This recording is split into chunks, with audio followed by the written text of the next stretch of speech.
I believe. You believe.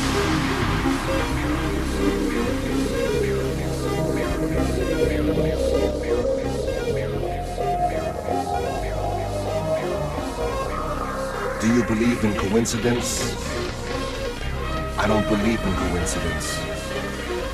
I believe that everything has a reason. Do you believe? Miracles.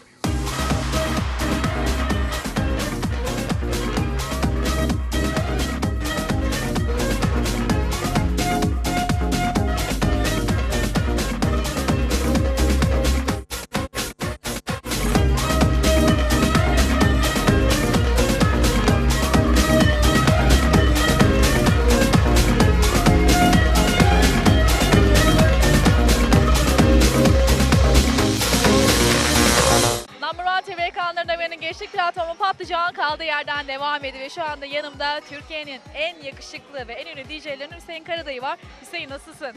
Teşekkürler. Siz nasılsınız? Teşekkür ediyoruz. İnanılmaz bir performans sergiledin. Nasıldı sahne? Zaten sahneden önemlisi gelen insanlar çok keyif verdi bana. Dolayısıyla etki tepki olduğu için o enerjiyle ben de çok keyifli geçti bütün çaldığım her dakika. Çok keyifli geçti. Hava da çok güzel, yağmur yağmadı. Gayet güzel geçti ve çok yorucu bir gündü benim için. Çünkü bir gün önce de çok önemli bir konser vardı benim için. Ferhat Göçer'le birlikte bir performansımız vardı.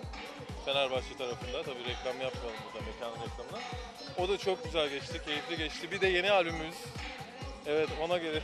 Onu hemen buradan göstermek istiyorum size. Şu an elimde You Dance For İstanbul by tabii ki Hüseyin Karadayı. Gördüğünüz gibi albüm içerisinde 18 tane çok özel parçalar var. Biraz bahsedelim mi Number One TV'den? Evet, dün akşam bir de özellikle çok önemli bir şey.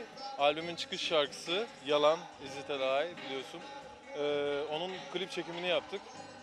Sabaha kadar sürdü. Ondan sonra tabii çok az bir uyku uyuyup buraya geldim. Çok keyifli gidiyor şu an. Satışlar da gayet güzel. Bakalım daha bir senelik bir uzun yolumuz var. İnşallah yeni sürprizlerle, yeni yıla da yeni fikirlerim, yeni sürprizlerim var. Onları da bütün sezon içinde serpiştireceğim. Buradan son olarak seni seyredenlere neler söylemek istersin? Öncelikle teşekkür ediyorum keyifli sohbetin için. Teşekkürler, ben de teşekkür ederim. İlk önce tabii ki You Dance From İstanbul'dan almayanlar için söylüyorum. Bir tane alıp mutlaka evlerinde pause yapmadan dinlesinler. Ayrıca tüm Number One dinleyenlerini, Number One TV'yi izleyenlere, sevenlerine selamlarımı, sevgilerimi gönderiyorum. Teşekkür ediyoruz sana. Ben de Çok mersi, sağ ol. Yine güzel bir video ile devam edelim. Sonrasında biz yeniden buradayız.